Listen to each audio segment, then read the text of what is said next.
For this week's PokéPoll, you've been wrongly accused of a Pokemon-related crime. What Pokemon do you hire as your legal representation and why? So it's very similar to the last question, but I think this is funny, and this is from my friend Nick. He gave me this idea. I thought this was a good one. Oh, no. Okay. Yeah. Do you have an answer? Kind of, yeah.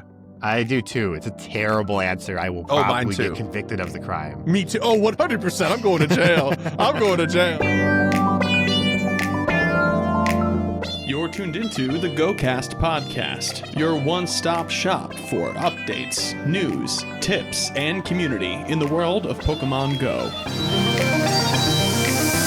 Thank you for listening.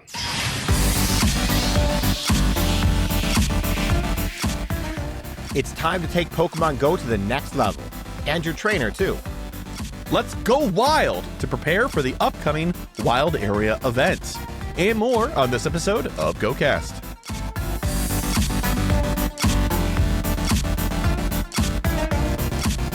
Hello and welcome to the GOCast podcast, episode 345. It's October 18th, a Saturday morning. It's morning, well into the morning this time, not even later like last time where it was like 5 minutes before noon or whatever.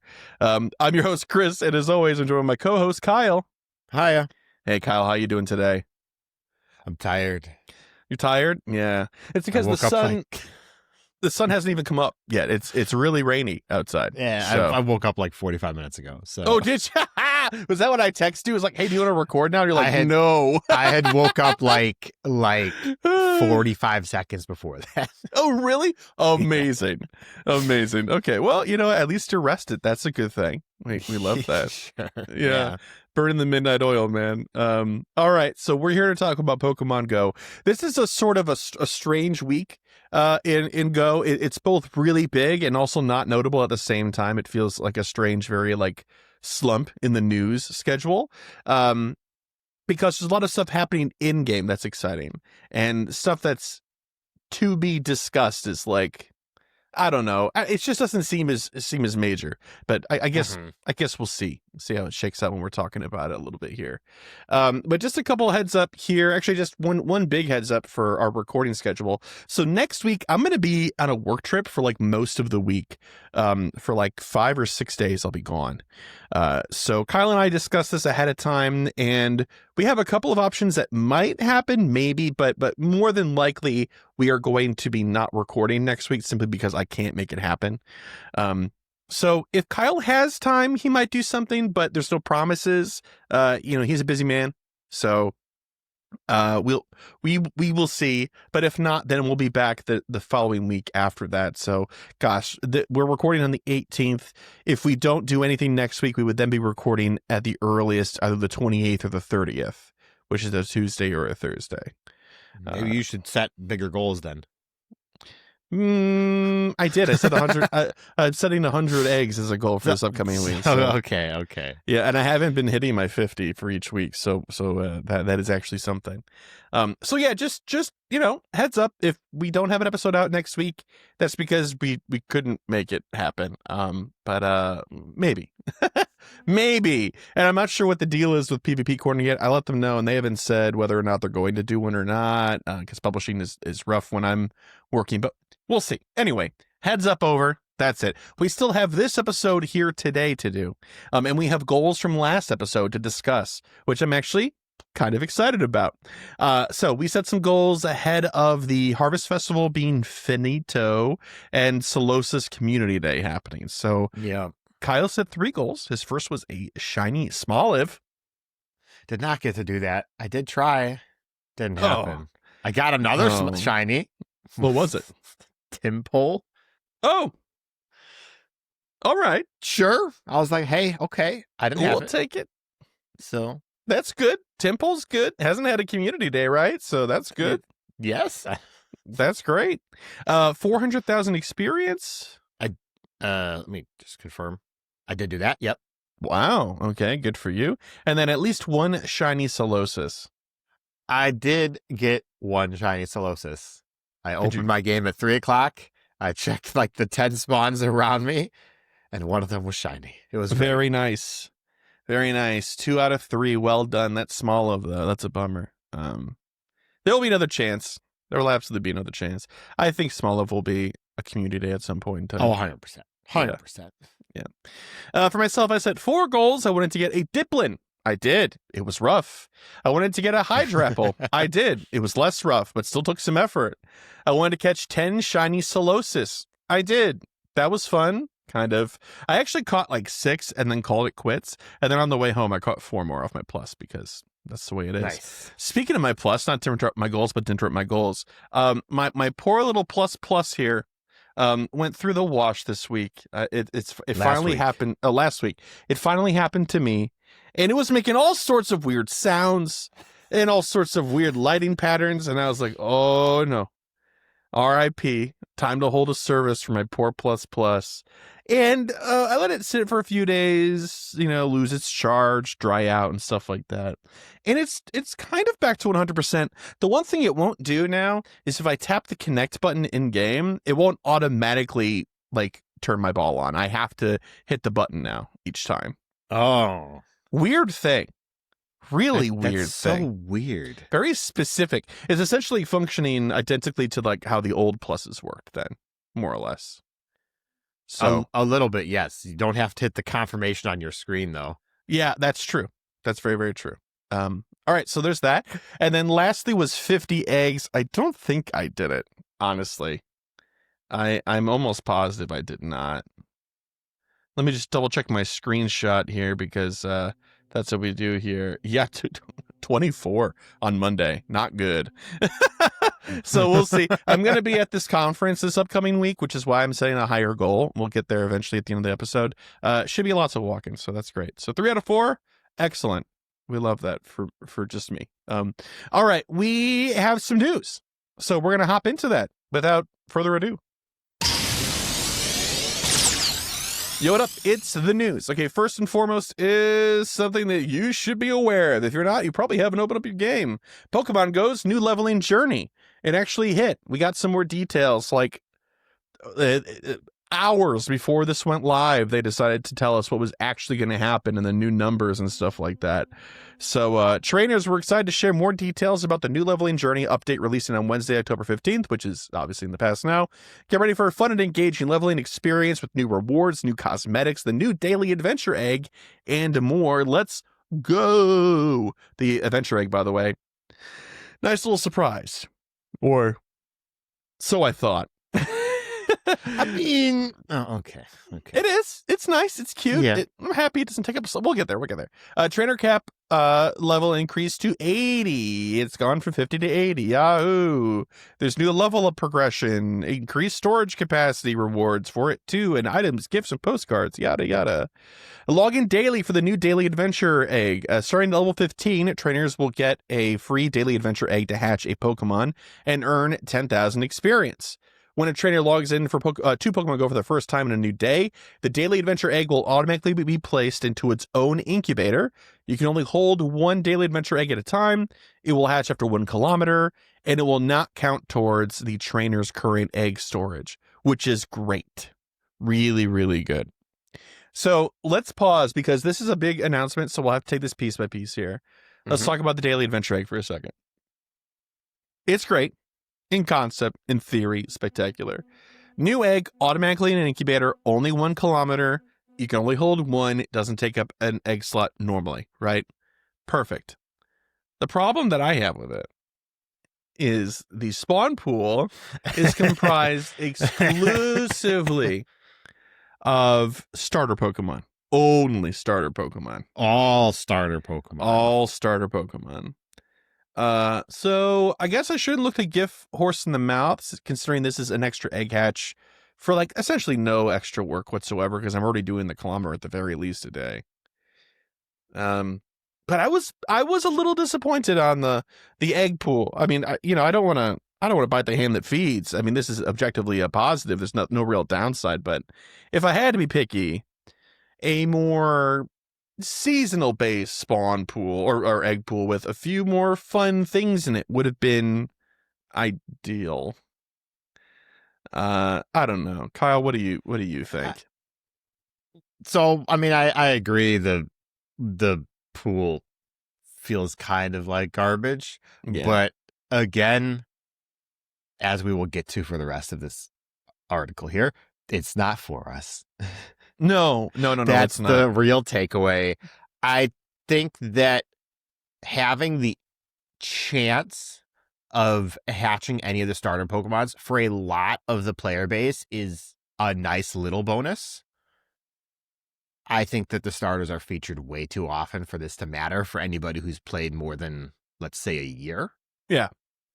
But I will say it does just give 10,000 experience when you hatch it, which is kind of neat because that's a lot more. It's only 1 kilometer. Like, it's a tool that they can use in the future. Something tells me this is never going to not give first partner Pokemon, but let's be cautiously optimistic. But all right. So it's an option, and it shows they can do stuff like this, which is cool. The pool is bad, but the idea is good. So I'm not going to complain really that bad. Yeah. No, the idea is great. And I think it's great. It's great because it gives something for free. It's low effort, yada, yada. All that stuff is true. But also to benefit them, if you're not the sort of person that pays attention to eggs, like you've never hatched an egg, not even with your daily incubator and stuff like that, this gets you introduced to more habitually seeing an egg hatch on screen and being kind of put into that loop. Right. So this is a good way to onboard people for egg hatching if we want to look at it from a more like business-based decision. But I think this does boil down to what you're saying, that, yeah, this is ultimately not for us per se. The egg hatching portion of it is for me because the egg, I believe, counts towards your total, like for the week and stuff. It does. And for the medal. So this is all good, in my opinion. Great. All right, so there's that. Let's talk about these new avatar rewards. They did say that they were removing the ones that you get from like level 40 to 50 with the tasks, but they were going to put new ones in. So let's take a look at what those are. Starting at level 25 here. So level 25, level 30, and level 35 give you 1 piece of each of this set for the Pokeball. It's a cap, a shoes, and jacket. And it looks like a Pokeball. And then at 40, 45, and 50 is a Great Ball set of the same thing. 55, 60, 65 is an Ultra Ball version of that. Level 71, level 73, level 75, and level 77 gets you what is just called level 71 shoes, level 73 shades, level 75 pants, and a level 77 pose. Level 79 gets you a short and long hairstyle. And level 80 gets you the new level 80 jacket. Which looks cool, actually. Yeah. Looks very cool.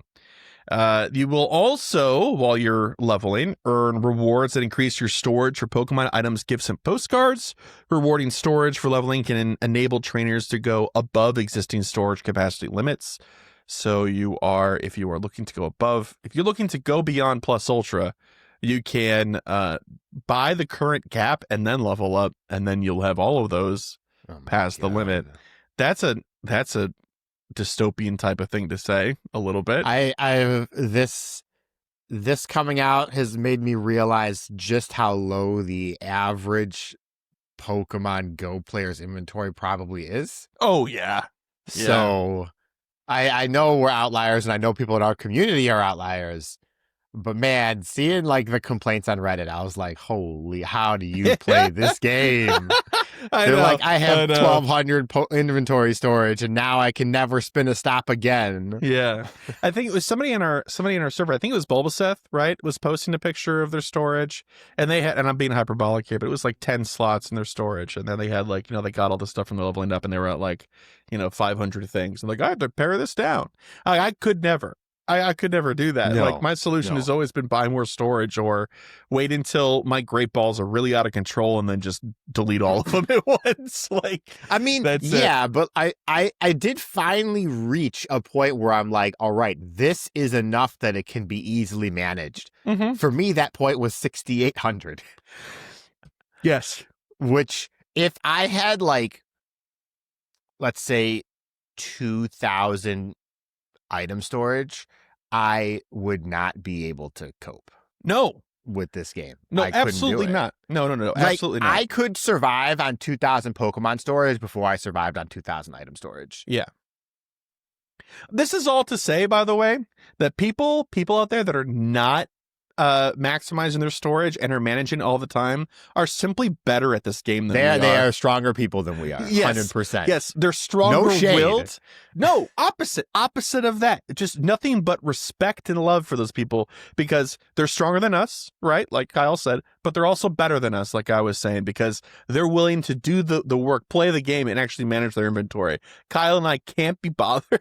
I desperately, I swear to God, every 10 days or so, I'm like, I need to sit down one weekend day and just spend the entire day fixing my inventory storage so I don't have to worry about it again. Yeah. And the then I don't weekend do it. passes. Yeah, exactly and then I right. don't do it. And then That's I right. clear out like the most recent 1,000 I caught, and then I don't go back through. I probably have like 20 Bulbasaur sitting in my inventory. Don't need them, Yeah. but I can't do it. Yeah, I always have Too this much of a pain. I always have this vision of myself in my head. I'm like, oh, on this flight, I'll manage my Pokemon storage.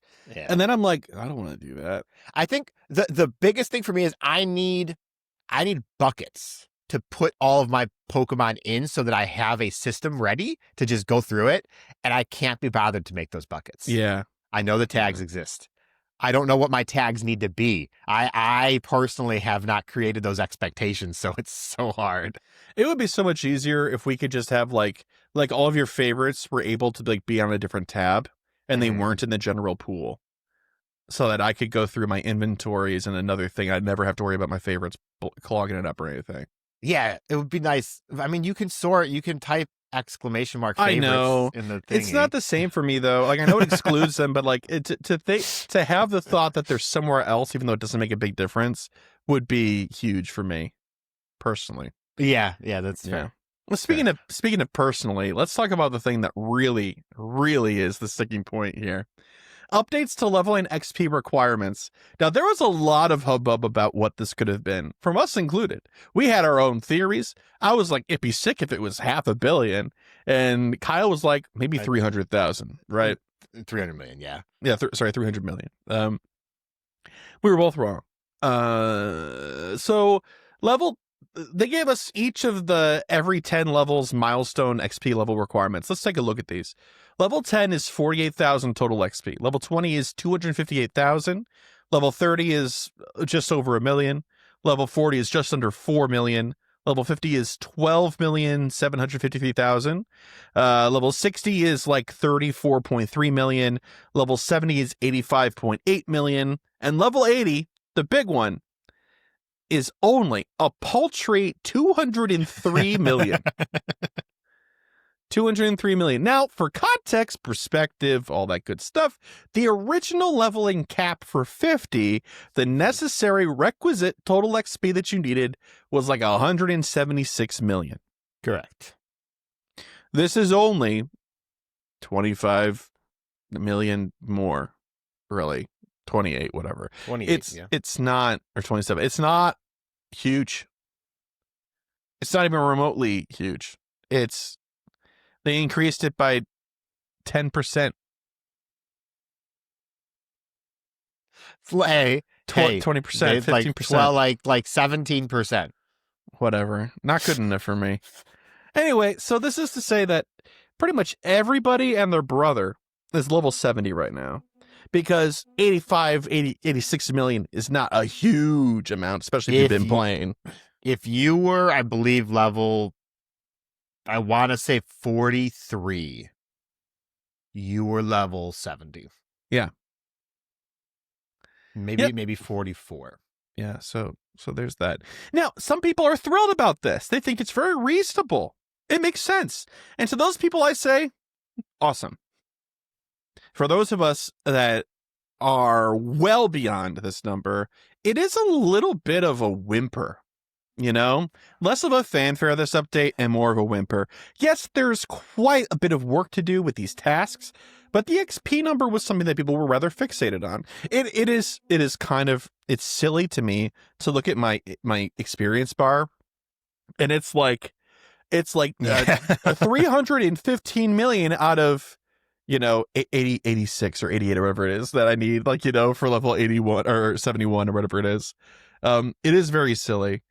So I don't know. I feel like there's something to talk about here. I'm just not entirely sure what sort of meta narrative there is. Like, what do you think, Kyle? Are they trying to say that that 203 million represents something, or is it just a number? I mean, it kind of bothers me that like they didn't end up making it a round number. They totally could have just done that. Yes, they could have. That's a beside the point type of thing.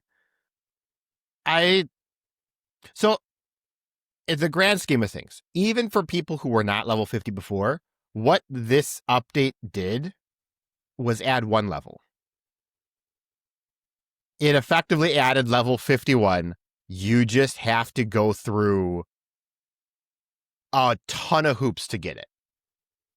Because level 49 to 50 was 30 million experience. Mm-hmm. So 50 to 51 actually should have been more like 50 million probably at the rate that the exponential growth it was going at. Yeah. So that feels bad. And like, I'm not at 200 million, but I'm not very far at all. I will get that long before I do these lists of tasks, which if you haven't seen them, some of them are a little bit silly. And some of them are just straight up copy pasted from the level 40 to 50 tasks. Yep. Including, we're not going to talk about that. No, don't worry about it. Are you going to talk? Okay, never mind. I don't know how people want to feel about finding out about it, but some of them are just like, okay. You could. You will have to do some GBL. That's not what I'm worried about personally. I know some people are. Yeah. But they separated the grunts and the leaders onto different tasks, onto a different level. That's not cool. No. That's really not cool. Yeah. It's a lot less than it was for level 44 though. So good. That. Yeah, I'm not going to spend another cool like $50 on radars or something. Yeah. Good. I don't know what else there is to really say though, except we know that this update was not for us. But the real question boils down to who is it for? It's for new players to feel but more like, rewarded. Is it for brand new players? Are we talking about people who downloaded the game in 2025? Or are we talking about people who just weren't level 50 yet? I don't know, because the number is so low. It's bordering on. Yeah, I think you're right. It's more towards people that just started playing. It's just weird too, because these numbers feel disconnected from the concept that experience is 10 times easier to get than it used to be. These numbers would make a lot more sense if that never happened, you know? Yeah. And like, I don't know, 85 million for 70 feels really low. Yeah. So I would have like 120 million if the upper number was 200. Sure. And then 80 million over the next 10 levels. Yeah. Yeah. If you want it to be smooth, but it doesn't. Somebody mapped out the experience curve or whatever. Yeah. And all it did was shift it this way. It's still a gradual curve into a huge spike. Yeah. Just the huge spike is now later. Yeah, I don't understand, because that was the opposite of what they had communicated that they wanted to do. They wanted to level it out. Yeah. Or smooth out the leveling experience, whatever it was. It takes you 150% of the experience to go from 70 to 80 as it did from level 1 to 70. What is this, RuneScape? But which is, yes, like that's what I would expect personally from a leveling system. Yeah. But that's not the idea they felt like they wanted to happen in that regard. No. Their communication at least came across as like, we want this to be less exponential and more of a flat incline, so that it's more consistent for the experience of like, it's more rewarding more often, right? That's literally what they said. And this, I guess it does feel like that up to 70. Maybe, but 60 to 70 is 50 million experience. Yeah. That is, again, more experience than 10 to 60. To 60. Yeah. Yeah, 60 is 34. Yeah, level 70 is 85, 80, and 86, really. So I don't... It's fine. Like, I'm not angry or upset with what happened, but even I wish it was more experience to get to level 80, but I know, and it's hard to keep the perspective in mind, the average person is not going to see level 80. No. The average person is not going to see 200 million experience in this game. And, our community, the creators we talk to are so far removed from that like it's easy to forget that a lot of the community was below like level 42. I always chalked that up to the tasks, though. It wasn't necessarily the XP requirements. No, it was definitely both. Was it? Okay. Yeah, for sure. Like people were stuck on tasks like doing GBL, or I know there were some people who just didn't want to grind raids and stuff. Mm-hmm. Yeah. Team Harmony can now get to level 73, which is pretty hilarious. That's great. And we love a win for Green Team. Yes, we do. But it's definitely experience. Experience is so easy to get when you are actively trying to get it. Yeah. But if you are not, it's no easier than in 2016.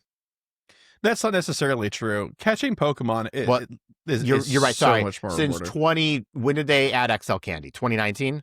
Yeah, something like that. Whenever that was. It is the exact same as then, and that's about it.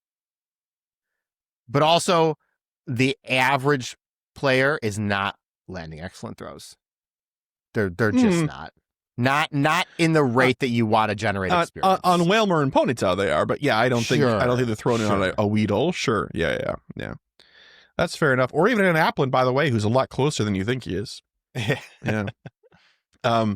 Great. Okay. Well, I think that's pretty much it. Again, to reiterate what Kyle said, we're not really complaining. It's surprisingly low. Yeah. It's just really surprisingly low. I thought it would have been higher than that for sure. I would have never guessed. If you had given me 10 guesses, I would have never been like, oh, just 200 million. Yeah, 176 million. Oh yeah, just make it 200, 203 million. Throw them a bone.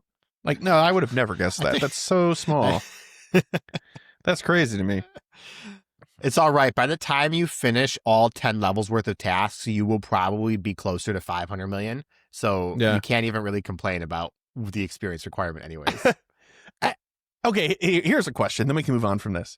Is this system now set up that even though the original level 50 was only 176 million plus all the crazy tasks you had to do, that level 80 at 203 is less impressive than hitting 50 in the old system was?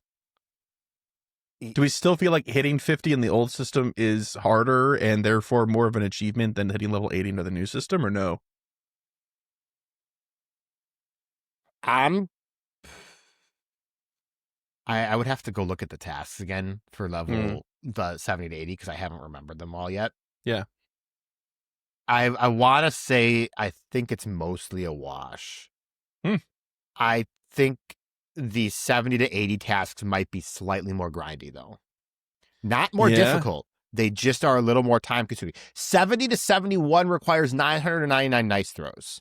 Like, that alone should tell you all you need to know in that regard. Could have been excellence. They could have been excellence, obviously. I just did that. So, like, it's not hard. It's just it's time consuming. It is time consuming. It does feel a little busy worky. And like 40 to 41 was like do 10 raids or something like that. Yeah. And catch 200 Pokemon in one day, I think was one of the tasks too. So like, I think the grind is more there for 70 to 80. Okay. All right. So comparable. Yeah. All right. Understood. That's fair enough. Okay.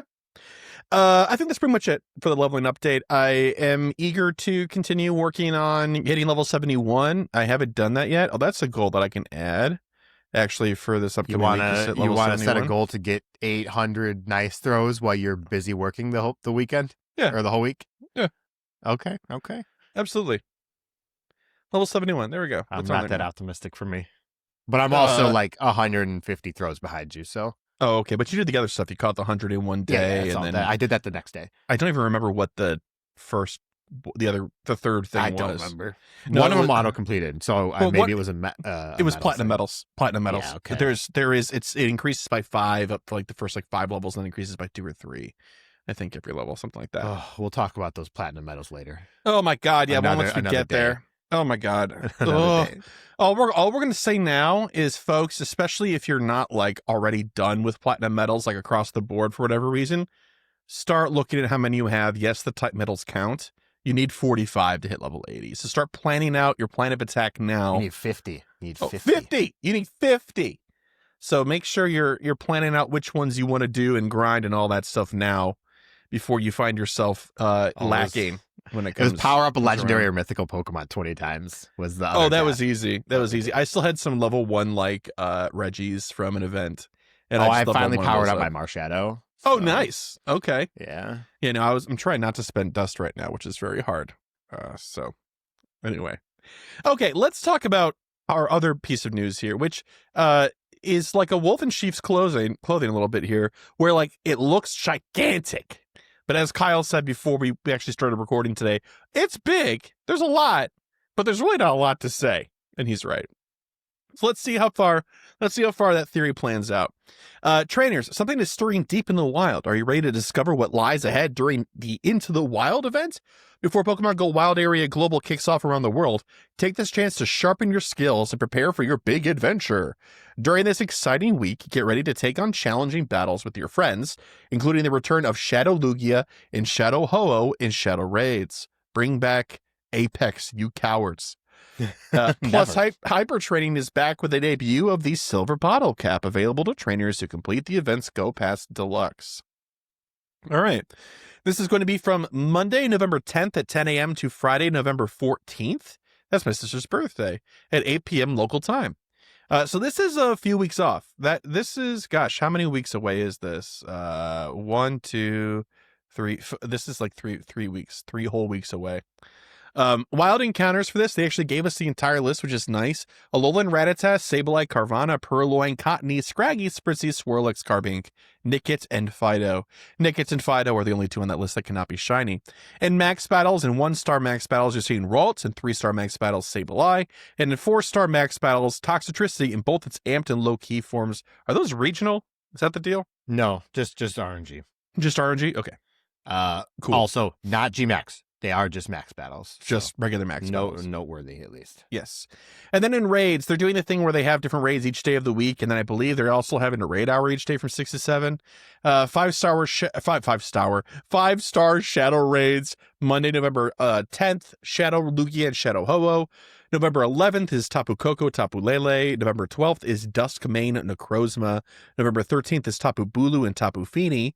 And then November 14th is Dawn Wings Necrozma.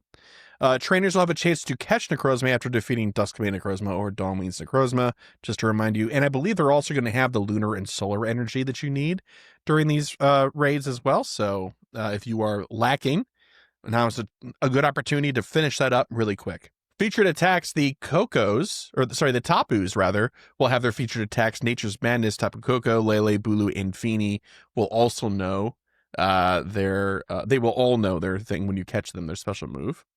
There's going to be a new special background if you do. Trainers who participate in 5-star raids during the Into the Wild event will have the chance of receiving a new special background after making a successful catch. That's great. It's just a very pretty background. The image looked nice.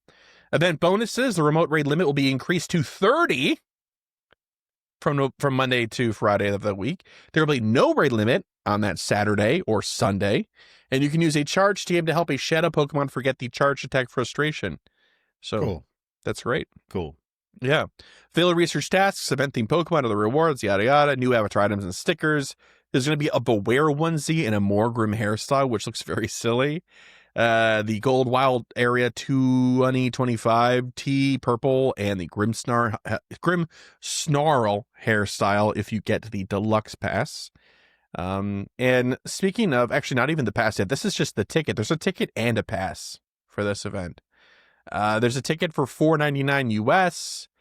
It includes event exclusive timed research, rewards or Dynamax, Ralt, Sableye, and other event themed Pokemon, premium items like a Max Mushroom, premium Battle Pass STMs, yada yada. You can gift it. If you buy it in the shop, you get an extra Battle Pass, so do it there if you're going to purchase that. Now, here's the big one, the Go Pass. Kyle's favorite thing, a Go Pass for an event.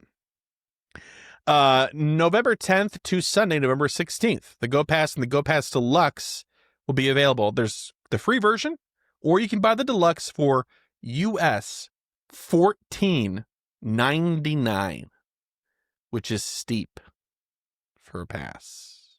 Yeah. Yeah, it is. Future Pokemon and rewards. In the free, you'll get an encounter with Cresselia, you get the purple t-shirt, Stardust, XP, Pokeballs, candy, and even more goodies. And the deluxe one, a silver bottle cap, which can be used to max one stat, attack, defense, or HP, on any Pokemon via hyper training. So this is just like the gold bottle cap, except that it's only for one stat. So if you have your 98% shiny Rayquaza that you want to put up, you can use that. If you have your 10, 15 background Necrozma from New York, you could do that. You know what I mean? Additionally, encounters with Shadow Darkrai, the Grimmsnarl hairstyle, premium items, Candy XL, and even more goodies, right? There's going to be major milestone bonuses as the last thing here for the pass at rank 15, 2 times instance duration, which is actually kind of banging. Rank 30, 5,000 additional XP for completing raids and 5,000 additional XP from completing max battles. And at rank 45, where the real payout is, +1 candy from raids and from max battles, and +1 candy XL from raids and max battles, just across the board. So if you're going to be spamming raids and max battles and stuff, you kind of want to hit that rank so that you get even more candy in Candy XL, which is sick. All right, that was a lot. There was 14 subheadings on this in the notes. Yeah. So Kyle, thoughts, feelings? This is a gigantic event, huge, as far as details to be written out, but it's really just 1 week. Just happens that there's like different stuff happening like on each day. Well, it's a week leading up into the wild area event as well. So yes. like the Go Pass includes the weekend. It's the same thing that we had for Eternatus, the max finale. It's the same thing we had for Go Tour last year. I think so. The event's fine. It's whatever. I'm not really even thinking about it. I hate when they do this one raid boss on each day. I get why they're doing it. Uh-huh. I have absolutely no appeal at all for it. It's you need too many of these Pokemon for them to be around for 1 day for it to matter. I suppose. I suppose. It is a bummer that Shadow Lugia and Shadow Ho-Oh, even though it was in the headline that they were bringing it back and that was like a big deal, is only available on the Monday. That is a bit of a bummer, I will say. Yeah, I don't. It's kind of a weird include anyways, but yeah. So the thing for me to talk about is the wild area ticket. And like I'm so done at this point. I'm not going to lie. They have burned me out, and it has been less than a year. Wow. Like I don't want to buy this one. I will be playing the wild area, of course. Will you buy the ticket for the wild area? We got tickets from Niantic for the wild area. Oh, so, yes, we did. But would you have? I probably would have. Okay. But want to disclose, we did get our tickets for free. Hashtag whatever I'm supposed to say. Can't even remember the line. Pokemon Go. But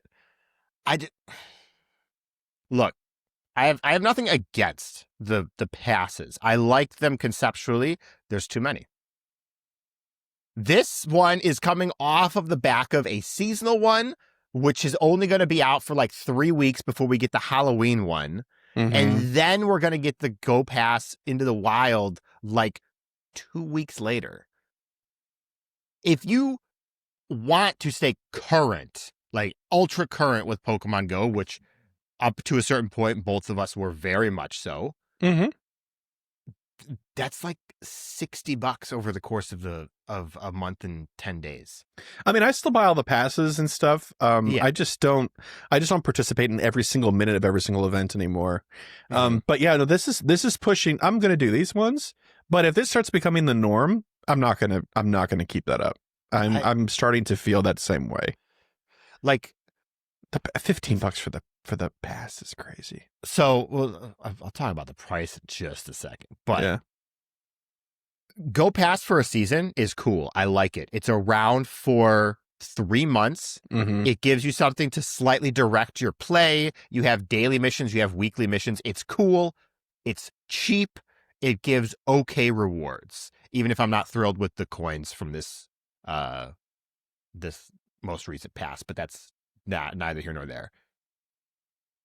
But when you start having one for every single major event, it's really not cool. I'm already spending $15 on your event ticket. And when I go to GoFest, which will inevitably have one, when I go to Go Tour, which will inevitably have one, I'm spending $60, $75, $80 on your ticket for your event already. Yeah. And now I'm going to have to buy another pass for it. I'll get Go Tour and GoFest tickets. Passes. If we don't get them for free, I would buy those because I'm already spending the money. I've already traveled if we have to travel. But for this, it's just, I bought the last one for Max Finale because it had a golden bottle cap. It's a big deal. I think that's worth it for the most part. Now, this has a silver bottle cap and they're charging $5 less. So here's a fun debate. A silver bottle cap only does 1/3 of what a golden bottle cap does. Oh, no. Okay. What does that make it worth? Okay, it's a $5 difference between the two passes. Technically, 1/3 is effective. Yeah, and a normal pass without a bottle cap in it's usually like a seasonal one is like $7.99. Yeah. So I mean, the numbers don't really bear out. This should be like $11.99, and then that would work. So, but here's the other side of that debate. Because $12.99, yeah. I set this up to be upset and then also defend the other side here. Excellent work. Content. Is that a silver bottle cap is arguably it is more versatile than a golden bottle cap. Because you can use a silver bottle cap for PvP, but you can't really use it for golden bottle cap for PvP. Unless you're talking about Master League, which we're not talking about Master League. What you could do with the gold bottle cap is use it on a Pokemon that's like 1/1/1, and then only do the tasks for the defense and the HP, and then not do the attack tasks. You could, but finding a Pokemon with all low stats is a lot less likely than finding something with like 15 in defense, 10 HP, and 2 attack or whatever. But like, there is value for somebody who really cares about PvP, is very invested. You can turn something that's a rank, I don't know, like 200 into a rank 1 with Yes, you could. Yeah. I personally don't think the PvP community is big enough that you can target a whole community with just this pass. So regardless, no offense, they're not to the PvP community. I mean, because think of the inverse. For every GBL player that's like, I wish this 115.7 was a 115.14 or whatever, for whatever reason, right? And they could do that. For every one of those, there's 50 regular players that are like, my 7-15-15, and I wish it was a 15-15-15. You know what I mean? So I feel like it's got use cases all over the place. I feel like it just has the additional viability of like you're just describing. I didn't even think about that. That's a great call out. Yeah. I think a silver bottle cap is worth the same as a lucky trinket. If you're doing conversions for cost and value, it should not be almost twice as much. Yeah, I think the gold bottle cap should be like an annual thing. Maybe. Silver bottle cap could be every quarter. Yeah. Like I wasn't upset, and I'm still not upset that a gold bottle cap was $20. No. Even though, I mean, it's expensive. That price felt right, though. Like, I think we'd said that at the time. For everything that's going on. Yeah. I can't see why you would want to buy this pass unless you had a planned use for the bottle cap that was really important to you already. Yeah. Or unless you're like, this is crazy. I took the week off of Wild Area just anyway for fun. And now you're like, I can just play Pokemon Go all week.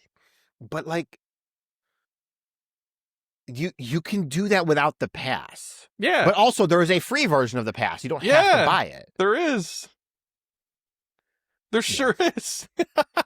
I don't know. I'm still looking forward to Wild Area because Grimmsnarl is awesome, but I think the takeaway is that this pass has value. The silver bottle cap is cool, right? It's just a little too expensive. I would be willing to pay $11.99, $12.99, and I'm gonna pay the $14.99 for sure. And the $20, the $19.99 was definitely worth it for the gold bottle cap. I just like, it's a weird number, and I think you're right that these lead up events used to be a way to onboard people and ramp up excitement in order to sell more tickets for the actual event, rather than it being its own event that they're peddling its own tickets for. Mm-hmm. You know? And I'm not going to fault them for doing it. I just think it's too pricey. I think the first or second iteration of this that we saw, it was like an extra $1.99 ticket or something like that for like a few bonuses for the week prior that had like raids. I think we've seen much thinner versions of this that made more sense design wise, but I don't know. We'll see how this shakes out. I mean, there's a lot of opportunity with the lead up event as well for some things that people may not have had already. Shadow Lugia and Shadow Ho-Oh, even though it's only coming back for the one day, is great. The Tapus getting their moves when you catch them is also great, and being able to get the fusion energy for Necrozma is great too. So, you know, I don't want to poop on it too much. Yeah, but one day, and one of them is in the middle of the week. Yeah, I know. But it is what it is. Yeah. Yeah, surprising they didn't just do both on Friday at the same time and just be like, go for it. If it was good enough for Shadow, Lugia, and Ho-Oh, then why not for those two, right? Gosh. I'm going to go back to playing Digimon where things make sense.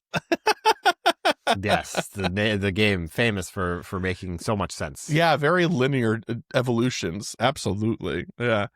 Anyway, that's it for the news. We spent a lot more time on that than I thought. We are going to take a very short break here, and when we come back, it'll be time for PokéPoll. And we're back with last week's PokéPoll, which was, Professor Oak has given you a license to employ a Pokemon as your personal assistant. What Pokemon do you hire for the job and why? First response from Lemurio, and they said, I'm definitely hiring Guzzlord. Is it because my maximum height in my life is under 5 feet and I want to have the sort of presence that Guzzlord does in a room? Absolutely. As seen here, Guzzlord would also be a fun hang, negates the need to have a car or stairs since he can simply lift you up a few stories or carry you around while you hug his smaller head because he's a nice guy. True. And also, you're in a rush and brave, you can just portal in his mouth through ultra space. I imagine that's what happens at least. Haven't tried it though. Oak, I don't even need to hire him. You just pay for the food and living expenses and we'll call it a deal. That's probably a steep bill to pay. I was going to say you might bankrupt Professor Oak. Yeah, yeah. Well, the living expenses is easy because it just lives in the the nether or whatever. But food, tough one, tough bill to swallow for sure. Next one's from Sound. They said, Dear Chris, Kyle, and listeners, I've done a whole bunch of Pokemon before to help me out in a headcanon sort of way. A while back on social medias, there was a discussion about various Pokemon to help with ADHD and other things. Picking just one will be hard for me. So with that in mind, I would love to just have a Minccino to help me keep tidy and organized in my house. Even if the little friend is cleaning its own thing, the body doubling benefits to keep me motivated to clean around the house would be incredible. All right. Yeah, that's good, yeah. I wonder if its little paws can help with the dishes is the real question. Shiny vibes all, very respectfully, Sound. I love it. I do love that. I need somebody else to clean, so I am motivated to clean. Yeah, I would just like feel so bad that I'm not helping, you know? Be like, all right, fine, I'll get off my butt and I'll carry a bucket of laundry around or whatever, basket of laundry. Yeah. Something. The next process from Sparky02. They said Machamp. Think of how much laundry folding it could do. And use the spare arms to help carry groceries or the kiddos' backpacks or kiddos themselves. Mm-hmm. Not to mention always helping vacuum under furniture by lifting the sofa/bed/fridge in the air to get under it. Very versatile. We love For it. Yeah. Our last response from Weeg, and they said, feel like I gotta go with my boy Glalie. Oh my gosh. I work outside 365 days a year in the Northeast. Wintertime is typically incredibly cold and snowy. He could help me with tasks and be in his element. In the summertime, when it's 90 plus degrees, he could help me cool off with ice and whatnot. Quality companion, mutually beneficial friendship. All right, I gotta ask though, what do you do outside 365 days a year that a Pokemon with no hands or feet can help you Big with? mouth. Big mouth. Big mouth. It's got to break its jaw to Mega Evolve. Big mouth. It's okay. It's all right. All right. Wait, so does that imply that regular Glalie has that big of a mouth that's just enclosed in flesh? No. Glalie has a mouth. Like it, Well, yeah, it has a it mouth. does. It opens. It's just Mega Glalie just breaks its jaw so that it's big. It's open. But, it opens. but the bigger. mouth on regular Glalie is actually small. Is it? I don't. It's been a while since I looked. Yeah. Take a look. Oh yeah. Okay, I see what you mean. Yeah. Yeah. So I feel like if we did like a little X-ray, we'd see like the skeleton. The mouth actually goes all the way around. Yep. When a Mega Evolves goes, Just, Exactly. You know, yeah. Pure torture. Yeah, absolutely. Most Mega Evolutions, and we're not talking about the designs in ZA because I have a bone to pick with half of them. I haven't seen most of them, but I do know about Mega. I know one of them, and I'm very disappointed because it's a favorite of mine. Is it Starmie? It is Starmie. I almost threw something at the wall. I was so mad. I had seen the leaks. I had seen people saying, "Hey, this is what it's probably going to look like." I'm so angry. I love Starmie so much. Dude, Starmie is like. I'm sure we saw the same footage. It's like that boss battle from like an alpha build or beta build that somebody had, right? Where it's like dodging his hydro pumps. It's like running around, right? Dude, I thought that model looked so bad and the rigging was so poor that I thought it was a mod just to mess with people. It's real. What are we doing here? Come on, dude. Starmie deserved better. Starmie deserved better. And anyway, we can talk about this later once we start, especially as we start getting them in Go. We'll talk about them. But there are several of them that I'm just like, absolutely not. This is awful, which is new for me. I'm usually a big fan of new designs and stuff. And like, I usually just leave it, but neutral. But there are some things, Starmie included, I actively dislike. Anyway, sorry. Yeah. Please continue. Well, we might talk about Legends ZA another time. Yeah. All right. For this week's PokéPoll, we have, you've been wrongly accused of a Pokemon-related crime. What Pokemon do you hire as your legal representation and why? So it's very similar to the last question, but I think this is funny. And this is from my friend Nick. He gave me this idea. I thought this was a good one. Oh, no. Okay. Yeah. Do you have an answer? Kind of, yeah. I do too. It's a terrible answer. I will mine probably too. get convicted of the crime. Me too. Oh, 100%. I'm going to jail. I'm going to jail. Go ahead. My answer is Metagross. Because of the IQ? It's as smart as It's as smart as a supercomputer. Surely it knows the letter of the law. Does it fit in the courtroom? I think it does. Metagross is not actually that big. It's like 5 feet wide, right? Does he have to wear a suit?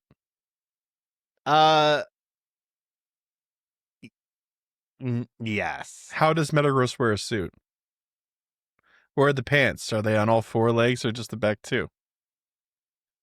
Is the jacket I like on the front just the back too. Just the I back. like just the back too. Me too. I don't know how you put a jacket on, but just the front too.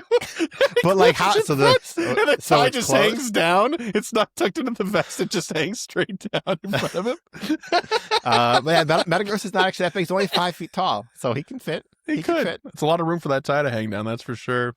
For myself, the Fuecoco from the anime. Oh my! Yeah, the head empty, no thoughts, but that's what I want. So you're gonna your courtroom scene is gonna be more like one of those. I'm just a good Southern man. Yeah, a little bit. Yeah. A little bit. Yeah. If it would please the jury, if you would look at these scribbles and scrabbles that I put down, go. You know, like I want that. I want him to frantically point at sketches and be like, "Here's Exhibit A, Exhibit B," and there will be a translator there as well for the Fuecoco who's just screaming and pointing. That'd be incredible. Also, cute in a little suit. Yes, 100%. In a little lawyer suit. 100%. For sure. I need them to add Fuecoco to Pokemon Unite so he can have like a little suit.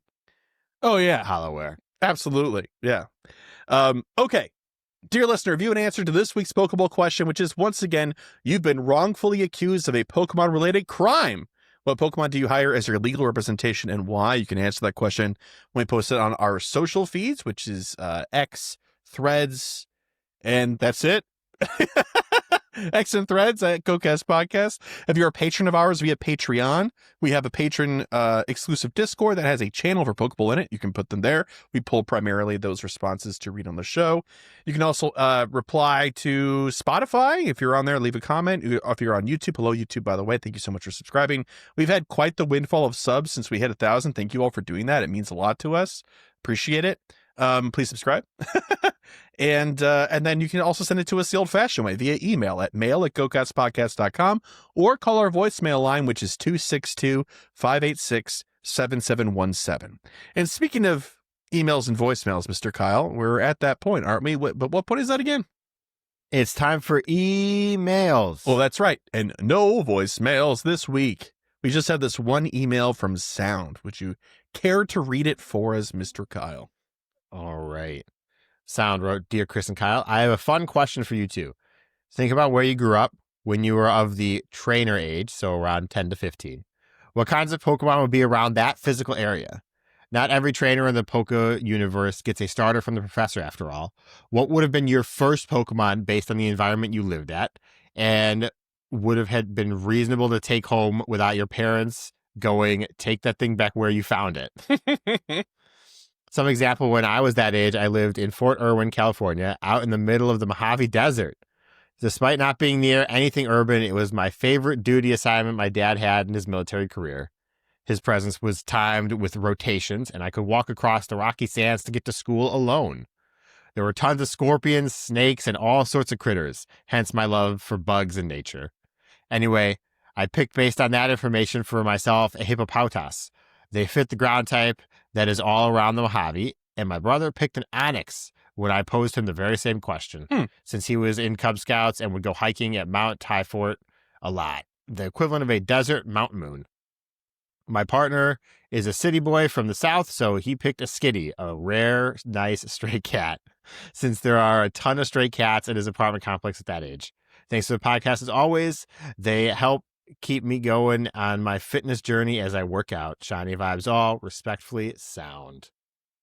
This is a banger question. I love this question. I'm going to steal this for a future PokéPoll, by the way. Yeah, this is great. And also, I think it's funny because Chris and I did not grow up very far apart, but Chris also grew up in kind of the middle of nowhere, so it's a little bit different. Yeah, sort of. When I grew up, I did not grow up. I wasn't born in the house that I'm in now, but we did move here when I was 10, so I have to consider that. Yeah. Yeah. Do you need to think about it? Because I, unfortunately, for everybody listening, have a cheat code for this answer. Because for people who don't know where I grew up. Oh, did somebody die in the house before you moved in, and so it's going to be a ghost type? Not quite, but really close. Oh, no! I grew up, the dead end of my street was a cemetery. No way! Yeah. Oh, my gosh. I literally spent a large amount of my childhood on the other side of that fence in the cemetery where me and the neighborhood kids played. Bro, it is a wonder you didn't turn out goth. Right? Yeah, it is.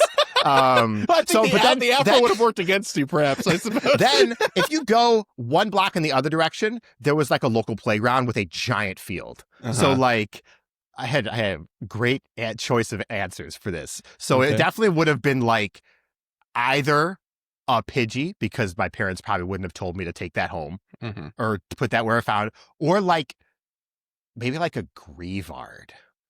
So like it's still like a dog, but it was definitely in the cemetery, maybe like a stray. There weren't ever really any stray animals around where I grew up. It was way too urban overall. If it's a city cemetery and not like a military cemetery or a specialized cemetery, it would have families and family pets and stuff in it. Yeah. Yeah. So like that's definitely my thought for that answer for me. Okay. And I know everyone's like, oh, come on, it's so convenient. No, and it's true. No, I also admire your personal restraint of not just being like Ghastly. There's a graveyard right there. That's fine. But it's not. I wouldn't bring a Ghastly home as a 10-year-old. It's just not happening. No, the graveyard makes sense really because weird. you could be like, oh, it's a dog. Like you don't realize that it's also a ghost, right? Yeah. And your parents like, okay, sure. You throw the bone, it goes through it. Like.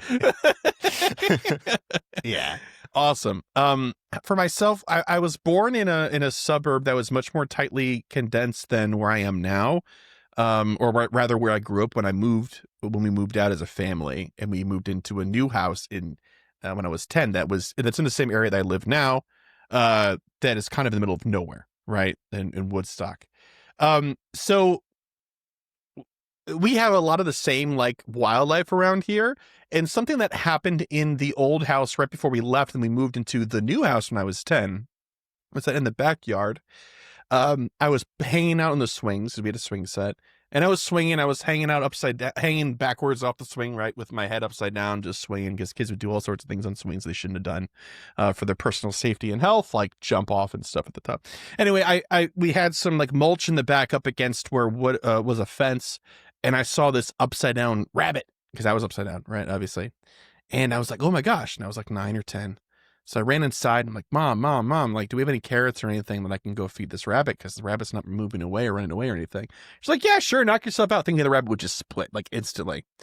And gives me a bunch of like little snacks. And I run out there and I get towards the rabbit and I give the rabbit some food. And the rabbit's not running away. The rabbit is frozen, just completely like terrified, not knowing what to do. So my mom's seen this through the kitchen window, runs outside, it's like, oh no, don't touch that wild animal. Don't touch the wild animal. So we put it in a box because it wasn't running. It was very clearly not a wild rabbit.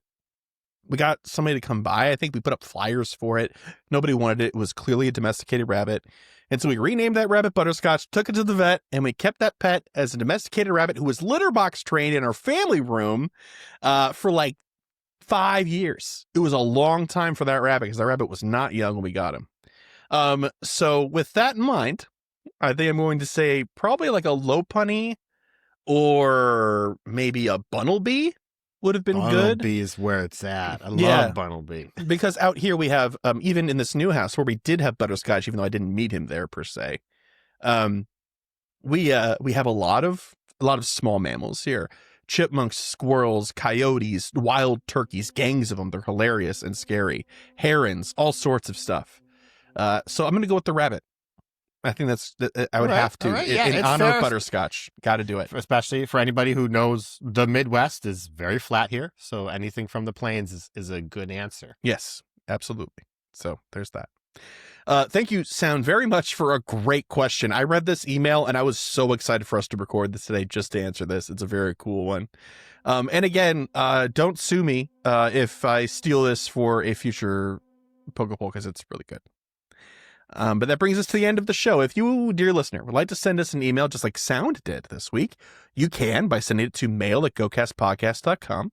If you'd like to send in a voicemail, you can via our voicemail line, which is 262-586-7717. Visit our website for all things GoCast at gocastpodcast.com. Follow us on X, Threads, and Instagram. That's the one. At GoCast Podcast. If you'd like to help support the show, you can via Patreon. That's spelled patreon.com/GoCast Podcast, or just Google us. Our SEO is super, super good. Thank you, universe, for that. Appreciate it. And we're also on YouTube. Please go sub to us and see our faces. We do this same thing you're listening to, but you can see us talk about it. Our human faces. I swear we're humans. Come say hi to us in the YouTube comments and subscribe to us. We'd love that. All right. And for our patrons, shout out to our elite trainer tier patrons. It's my turn this week, right? Yeah. You did last week. Yes, it is. I double check. Okay, cool. Big thank you to Baniel. Oh man, right away. No. All right.